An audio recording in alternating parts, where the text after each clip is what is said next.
Well, hello. Thank you for joining us today. I am very pleased to be joined by Erkan Saratuglu, and I apologize, Erkan, I almost certainly messed up your last name. Erkan is the Managing Director of Sales Operations and Supply Chain Management at A101. We're also joined by Asena Deniziri. Asena is the head of retail operations at Solvoyo. I think we've got a really good story to tell here today. And the place to begin is just at the beginning. Erkan, can you tell us a little bit about who A101 is and about A101 supply chain? Sure, Steve. Thanks for having me. As A101, we are one of the largest food retailer in Turkey with over 10,000 stores and 48 DCs and one e-commerce DC. Our business model is known as discount model. It's rather a simple business design. Average store is 250 meters square, offering everyday low prices. Thus, customers don't have to pay for convenience. Through streamlining, we reduce labor requirements, often running our stores with 4 people. Product packaging is designed for easy stocking, such as mixed selection of confectionery, cheese, yogurt in cases. In addition, all the products are being merchandised in pallets or in cases, thus less product handling. We have private labels, and significant portion of A101 selection is based on products from well-known consumer product companies. We offer discounted pricing based upon rigorously managing the operating costs. In total, we have 16 regular items, and every day we are offering in and out items. So in a full year, we offer around 8,000 in and outs. And So you're one of the fastest growing retailers in the world, right? through that, yeah. Right. So, Erkan, maybe you could tell me a little bit about how you're able to offer discounts. In the United States, a convenience store, you have to pay a premium. So it's a little bit unusual for us in North America. So like I said, it's a rather simple business design. What we do is that through streamlining, we reduce the costs. We reduce labor costs. We reduce rents because our stores are small in size. So adding all this in together, basically we're managing the cost side of the business very effectively, and that enables us to have a certain amount of EBITDA and a profit margin. So that's how we deal with it. Beautiful. And Asena, maybe you could tell us a little bit about Solvoyo. I know A101 is using your supply chain planning solution, but could you tell us a little bit about what differentiates Solvoyo? Of course. Thank you, Steve. Solvoyo is a cloud-based software as a service company, and we offer integrated supply chain planning platform. We basically help our customers with the digital transformation of their planning functions. And by planning functions, we truly mean end-to-end planning. And the goal is to reach autonomous planning, especially for day-to-day operational decisions. So in the retail context, what this means is, as in the case for A101, automating the demand forecasting, inventory optimization, store replenishment, and DC purchasing in an integrated fashion. We call this demand-driven replenishment planning. So this is one of our core competencies, and that's where we've partnered with A101 for now running on, I think, 8 years. So in addition to this demand-driven replenishment solution, we actually offer a whole breadth of integrated solutions for retailers. These include diagnostic dashboards, supporting day-to-day exception management, decision support tools such as store profiling, assortment planning, promotions planning, dynamic pricing, markdown optimization, distribution, and transportation planning. And also on the same platform, we're able to integrate strategic, tactical, and operations planning. So we call this horizontal and vertical integration. And that's where we believe we're differentiating ourselves by offering all of these in an integrated fashion. Beautiful. And Urkan, maybe you could tell us, why did A101 feel that they needed a supply chain planning solution? What are you getting from using this? Sure. So, like you mentioned, we're one of the fastest growing retailers. So, what that means is that we keep investing in our network aggressively. Each year, we are opening 1,000 stores, new stores, and approximately five new DCs.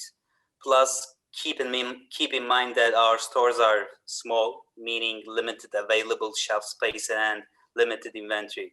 So, improving inventory productivity by reducing inventory while maintaining high levels of availability becomes crucial. So imagine the amount of time you would spend placing manual orders for 10,000 stores. Imagine the possible fluctuation of replenishment schedules due to manual orders and what that implies for your store operations and employees. It would be a nightmare. So what I'm trying to tell here is that we had to have an automated replenishment solution with optimized replenishment schedules so that we could benefit from smoother inbound goods of flow. Beautiful. And can you a supply chain planning solution can't run in isolation. Can you tell me how Solvoyo is integrated into your IT infrastructure? Yes, so Solvoyo is integrated into A101's main data source, in this case, SAP HANA, and at each night it pulls daily transaction data, etc., does calculations in the cloud and pushback recommendations into SAP, where our store managers see on their handheld devices and override only the SKUs that are allowed to change. Then all go back to SAP as replenishment decisions, seamlessly in a closed loop fashion, no gap between planning and execution. Same happens on the DC purchasing side, where regional buyers for our 50 DCs get recommendations and allowed to override, in this case, with more autonomy. Plus, why they override gets tracked with reason codes. So, in a nutshell, this is how this whole system is being integrated. So can you give me a sense how much automation is going on here? How many overrides can a store manager do? So, out of the 1,600 items, store managers can override 20 items only, and 20 items are limited in certain categories. And which categories and why? Usually fresh goods, meaning fruit and veg, meat and poultry, because those are really hard to they're hard to be forecasted. Fresh products are the greatest stressors in your forecasting and replenishment processes. It's really tough to improve the whole process. That's why. Yeah. So when you're doing replenishment, you're bringing goods in to sort of fill empty spots in the store. Um, Mhm. uh, One of the problems here in North America is inventory accuracy is really bad at the store. So I'm guessing you must have decent inventory accuracy at your stores, and I'm just wondering if you do, how you accomplish that. So I mean, it's like Asena mentioned earlier, we've been working with Solvoyo for the past 8 years now. Yeah. And it's almost fully automated. On store replenishment, our our number is 19.5%, and on DC purchasing it's 70%. So putting DC aside, on the store level, it's a closed loop fashion. There's no gap between planning and execution. So that gives us this freedom, this it makes us to manage the whole business almost fully automated. Right. Okay. And Asina, I would think, in getting to the kind of automation they have achieved, and I'm not sure I've ever heard of anyone having a more automated fulfillment solution than A101. Mhm. There's got to be cultural issues associated with that. How do you overcome um, letting store managers do what they want to do? Do you want me to address this or? Yes, is it- so I absolutely do, Asina. Okay. So first of all, it doesn't happen overnight, right? This whole digital transformation and automation process is a real journey. So from day one, you don't go from 0 to 99%. You have to earn their trust over time by doing things that they're not able to do, processing data that they wouldn't manually be able to process, and by showing that you're adding value through measuring and reporting the KPIs. So people, of course, in the beginning are more hesitant to go with just some numbers coming out of a system. But one of the things that we provide as part of our solution is this ongoing KPI measurement. And actually we measure KPIs like availability, stockouts, lost sales before we go live. And now we keep measuring them. And over time, when we show that the solution is adding value, when it's let to do what it's supposed to do, and of course, when it's fed with the accurate data, right? They can see that there's a value add. And in the process, you also, of course, discover the places where the solution is not doing a great job because the inputs are missing. And in those cases, we work with our customers to, develop new processes, new enhancements, new capabilities or diagnostics to identify, where the missing data is, and start developing, processes to put those into place. But as I said, it's not an overnight process. You can turn on a system. Literally, we can set up these solutions in 3 months, but you don't get to 99% automation in 3 months. That takes a little bit longer. Right. And it sounds to me, I may be reading between the lines, right? But what you can look at is the sell-through when the manager overrides it versus the sell-through when the system is doing the replenishment. And if the system is better than the manager, you probably get more buy-in, right? Yeah, definitely. You look at the sell-through, you look at lost sales. That's one of the things that we actually track, estimate. You look at availability, and you also, assess the trade-off.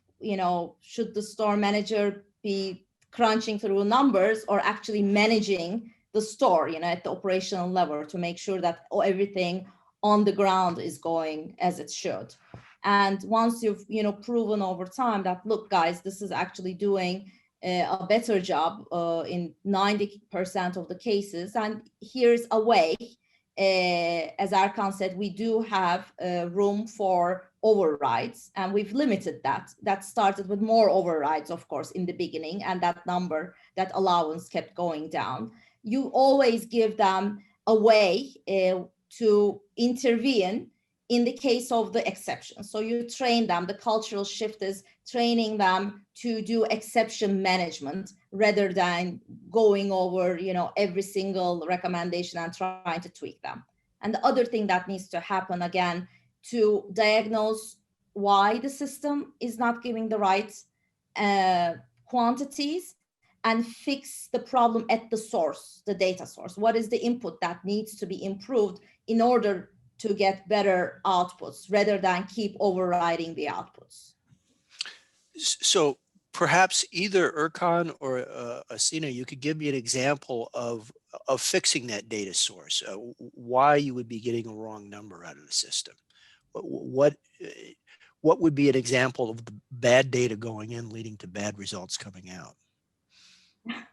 Erkan, maybe. Yeah, go ahead. Would you like to comment on that? Yes, one of my Erkan. Yeah. is the promotions data. The national promotions, they can be more planned, but they're always at the store level. There might be local promotions or special events, local events that are going on, right? So there could, with the 10,000 stores, you can imagine there are a lot of different, geographical dynamics going on at the same time. And there can be some regional or local or just that neighborhood specific events that are happening that are driving the peaks in demand. And if we don't know about those, we would forecast as business as usual, and then they have to go and, bump up the forecast, which means actually they're just bumping up the replenishment quantities. But what needs to happen is bumping up the forecast, knowing that there's an event happening there. So that's where, when I said, you need to establish, processes, so they input when that demand peak happened. System needs to know that there was something special going on, so it doesn't just kick it out as an outlier, right? And then once you've kind of know that you can correlate that demand peak to that special event, you can strip that out of the history, so you don't keep forecasting that peak every week, and you can even get ahead by having a mechanism for them to input the future events. So if there's something that they know is going to happen in the next couple of days, in that locality, or the next week, they can input that as an event, and the system will create a forecast and replenishment quantity, knowing that there's going to be a demand peak. That's a great example. And Erkan, you mentioned that a lot of the overrides were on fresh food. I'm guessing the data issue associated with that is spoilage, right? You just don't know, is this apple going to be good for 2 days or 3 days? Is that the issue there? It's one of the issues. So it's really tough to improve the whole process. Fresh products are very price sensitive. Thus, day level forecasting is tough. Dynamic safety stocks are hard to predict. And above all, like you mentioned, spoilage monitoring has to be in place intact. Put them all together, you still have to reduce fresh spoilage minimum by 30% with improved replenishment, so that the whole system becomes feasible. One needs to know the dynamics of the Turkish food retail market. So A101, 10,000 stores. We are the biggest in the Turkish market, but in the discount model, there are more than 30,000 stores operating in the market. So it's very competitive. It's very there's a big price war out there. So like Asena mentioned earlier, this campaign management and how it affects the whole replenishment, it becomes even tougher to predict. Right. And Asena, this one's for you. I've been covering supply chain planning for over 20 years. And supply chain planning is based on the model. And the more granular the model, the more constraints you're modeling, the better the supply chain plan. And my observation is historically, we've done a lot better job modeling manufacturing companies' supply chains than we have retailers. Mm-hmm. Can you talk a little bit about the model that Solvoyo uses in retail and the constraints you're looking at? Of course. In order to achieve autonomous planning, you really need to get to the guts of those constraints, and so that the recommendations coming out of the engine are realistic and reflect the realities, on the ground. So we going kind of from store backwards. I'll give a couple of examples. At the store level, we can model minimum display requirements for different store formats, of course, which means that there needs to be that data available, like as some sort of planogram data, right? That's available systemically. When that's available, we can actually get the right quantities for each different store, depending on their requirements, if there's a minimum display requirement. There can also be capacity constraints, at the store stockroom, there might be limitations. We have some other, retailers who don't really have backroom stock storage capability. So we need to know about those. So we're not, shoving boxes of items that are not going to fit in the store. We also, in terms of the specific quantities being shipped to the store, you might need, your net requirements might say you need 3 units, but actually there's a minimum shipping units or a packaging, requirement, you need to send at least one box. You can't just send, 3 candies out of a box. You need to know that you have to send at least one box. So we model requirements like those as well. We have also store replenishment schedules. So not every store might be replenished every day. And with such a big store base, A101 for many years actually did to replenish every store every day, but now they're also understanding that not all the stores are turning through inventory at the same speed, so maybe some of them are being replenished every other day. So our replenishment quantities also take that schedule into account, and when they're giving recommendations, it knows that this is a replenishment day for a specific store, so the recommendation that's given can be executed. We have also, the lead times as well. Is it going to get there in a day? Is it going to get there the same day? Is it going to get there in 3 days? So we model those constraints as well.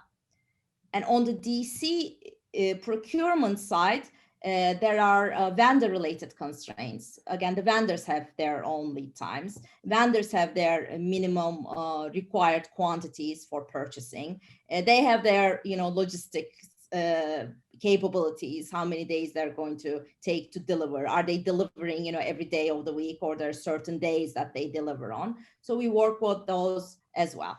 So to the point that all of these parameters are available systematically, we can incorporate all of these into the models. And Erkan, I hear about this and I think about 10,000 stores. I mean, we're starting to use the terminology digital twin to refer to a supply chain model.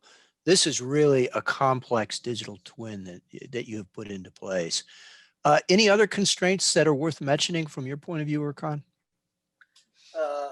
I mean, it's not just the constraints, it's more like a advice for others who might be going down this path.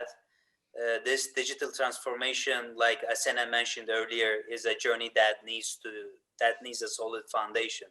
So I believe you need to start with investing in systems that can support your vision. ERP is the backbone of all of this.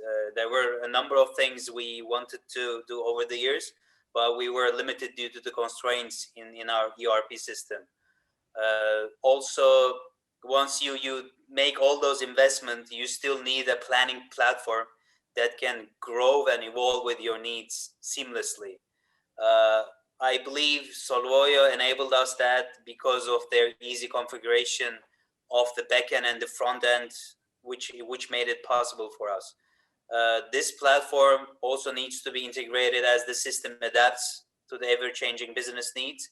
Plus, it needs to provide analytical insights to reduce manual work. And it sounds like since you're also using it for procurement into the warehouse, you probably have a warehouse management system in place as well. Correct. So yeah, I mean, in our ERP, the whole infrastructure, we work with Solvoyo, SAP HANA, and a local WMS provider. Beautiful. And Asena, if you think about the journey that A101 has gone on, Erkan has given us some very good advice. Is there any other advice that you would give for folks thinking about a similar journey? Yes, of course. So when we say this is a journey, there are also some, I think, steps in the journey that could help guide them through this progression.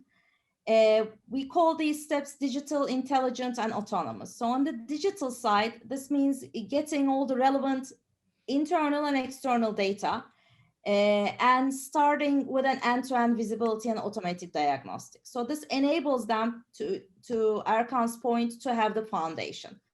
And also through end-to-end visibility, they can also see where there are gaps, their supply chain, and what needs to be improved, and to what extent the current system and the current data can support the future vision. And then once you kind of get those all, squared away, and maybe not all 100%, but 80% there, you get to the intelligence step. Once you are clear on what you're trying to achieve and you have the data to support it, now you can start having predictive models adding value. Those could be AI ML models, right, providing predictions and capabilities for what if analysis. And then once those are in place and working fine, then you can say, okay, well, I can be autonomous. So trying to jump kind of from 0 to 100% autonomous systematically is feasible. We can, as I say, we deliver systems, we can set it up in 3 months. But that all those data quality issues and consistency, and also changing the internal, working culture and the processes does take some time. So I recommend them, approaching them in these, 3 steps: digital, intelligent, and autonomous. And they might get there, in 6 months, in a year. But again, it's good to do due diligence at each step to make sure that you are, prepared for a full-on automation. Erkan, one thing around supply chain planning, particularly sort of the demand side of it, you have something like a pandemic. It's not steady state. You get these huge surges in demand or huge falls in demand. I'm guessing probably a lot of folks out there have struggled with that. How did the platform work for you guys during COVID? That's great question, Steve. So with, like you said, such a big network, supply chain disruptions and uncertainty are normal for us. With the use of advanced analytics and automation, we have been planning some level of complexity way ahead of our competitors. However, this whole COVID-19 impact was at a much larger scale with much more uncertainty. In the first weeks of March 2020, we detected spikes in demand for around 900 items out of our 1,600. And within a week or two, we were able to set up automated detection tool and started adjusting the safety stocks across our DCs to prevent major stockouts. Because we were able to act fast, we secured replenishment from our suppliers in large quantities within a week. Once the warehouse stocks were safeguarded, we started increasing safety stocks in the stores gradually in a more controlled manner as we adjusted our operations and logistics capabilities. So the end result was rewarding for us. From April to May 2020, our sales went up by 50%, while out of stocks only increased by 3%. And the main reason for that 3% was related to supplier issues. Wow, that's amazing. And historically, the main benefits of the Solvoyo solution has been carrying lower inventory, but still having high customer service. Would that be accurate? Yes, correct. Okay. When I think about COVID and I think about retail, I don't think of it as just a threat. I think with e-commerce, I start to think about it as an opportunity. Has this accelerated the way you think about e-commerce or what you're planning there? Totally. So, like you said, this crisis has accelerated many trends that were already underway, like remote working, online shopping, more technology penetration in stores, the increasing importance of localized supply chains. In light of these realities, I believe that post-COVID-19 grocery transformation will be seen very quickly. Thus, every retailer has to take the time to rethink their business model to become more efficient, meaning less exposed to risks. So very, very quickly for physical stores, one has to ask whether they can make their store model cashless or somehow cashless, enable more frictionless shopping experience. Are you using data to measure on-shelf availability in real time? Are you using automated replenishment? On e-commerce or online grocery vertical, Do you have a scalable technological backbone and delivery system, delivery network that flex up and flex down as needed? And for the whole supply chain in general, have you adapted machine learning in forecasting so that you can spot those abnormalities fast and adjust immediately, so on and so forth. So going back to what we've been working on right now, currently my team and I are working on online grocery, and with this whole COVID-19, I think more and more food retailers have to explore different channels, whether e-commerce or on-demand online grocery applications. So in North America, I mean, one of the things that strikes me is you've got 10,000 stores, almost all of them in Turkey, right? Yeah. In North America, we talk a lot about winning the last mile, which means having products close to the customer. Are you guys thinking about dark stores or stores where they're partially open and partially you're doing picking in them, that kind of thing? Sure. So, I mean, in April, we launched our app called A101 Kapıda, which is our mobile app. We first started in-store picking, which is often a grocer's first choice method because it requires the least change to infrastructure. But very quickly, the method is increasingly proved to be sort of flawed. So we now turn more to a viable option, which is warerooms or dark stores. So basically, a wareroom / dark room solves this problem posed by in-store picking by taking the picking out of the store. So it's basically a storage area that is a dedicated space to process online orders. Since we have 10,000 stores, we're not investing further into dark stores. In my definition, dark store is a different space outside of your store. Wareroom, it's a part of the store. It's still on the store, but not on the shop floor. So it allows for more accurate inventory management. It saves space. It saves real estate cost, and it helps us optimize SKU management. So currently, we're in this stage where we're trying to find the right model that works with our big network.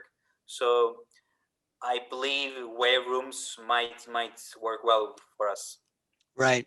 And so now you're forecasting replenishment for different channels. Is Correct. Solvoyo forecasting both the replenishment of e-commerce and for the stores? Yes. Okay. I've never been to Turkey, but I look at, I've seen pictures of traffic in Istanbul. How can you possibly get goods from your stores to the customer? How do you accomplish that? Luckily, the logistics side of that business is quite. It's well developed in Turkey.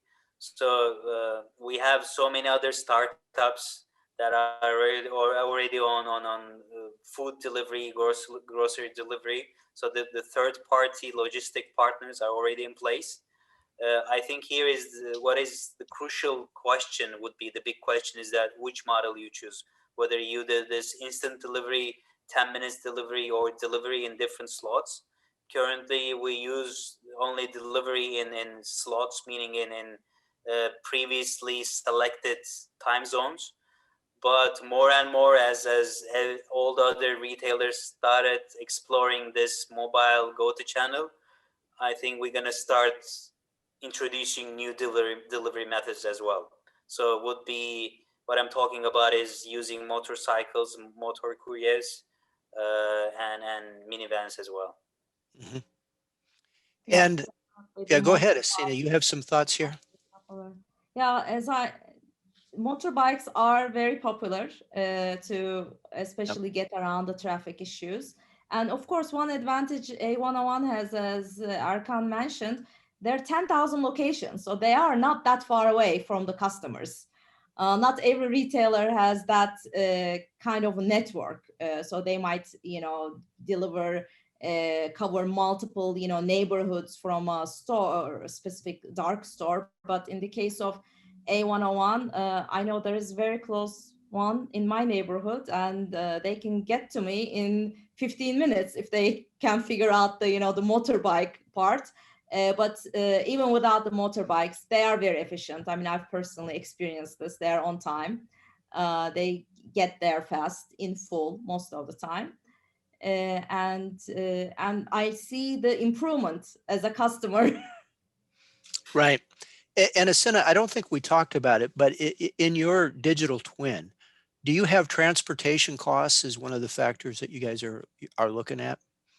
Yes, we actually do have a transportation solution as well. And so that's to manage, day-to-day operation transportation. And in our network design model, which is we consider as a strategic tool, where you are figuring out, the best placement of DCs, or maybe dark stores if you're going to open dark stores. When that model runs, looking at actual demand, where people are shopping, where your customers are coming from, we can recommend DC or dark store locations to minimize overall logistic costs as well. Erkan, for you, when we think about e-commerce and last mile deliveries over here in North America, a lot of folks are struggling with how do we do this profitably? E-commerce tends to be more expensive. In traditional retailer, I, Steve Banker, go in the store and I do my own picking. Now you have to pay somebody to do picking for me. I drive my own car and I pick my stuff up, right? I have the transportation costs with me instead of with you. How are you thinking about doing this profitably? So I think, we're going to keep investing in technology and sort of start exploring how we automate the picking process in store. Also looking to, with certain transformation partners, so-called, to scale up this process. So the key, like you mentioned, would be reducing the delivery cost. But honestly, picking is sort of easy for us since everything is merchandised in cases and we have limited assortment. So I think here the question is how we crack this, how to lower the delivery costs even further. Like Asena mentioned, we are already sort of in the last mile delivery zone with our stores, but identifying which stores will be on board with this app, with the mobile sales channel, would be crucial as well. So keep investing in technology, keep working with startups, with the right technology partners would be the key for us.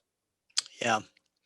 So I think we're sort of coming to the end of the questions I had, but I want to open this up. Is there anything, Asena or Erkan, that we sort of glossed over pretty quickly that you'd like to talk about in more detail? Any final thoughts of things that I just wasn't smart enough to ask but should have? Well, in terms, we kind of touched upon the COVID, as an opportunity. And we do actually see that a lot of leaders and innovative companies did jump on this as an opportunity, because the level of inquiries coming to us about digital twins, about omni-channel planning, about demand sensing, analytics, machine learning has skyrocketed since March. So there is definitely a lot of interest, and it's a priority for a lot of companies now. And as I mentioned before, they need to kind of, besides just the vision, they also need to look hard into the operational and the IT capabilities, whether that vision can quickly turn into reality.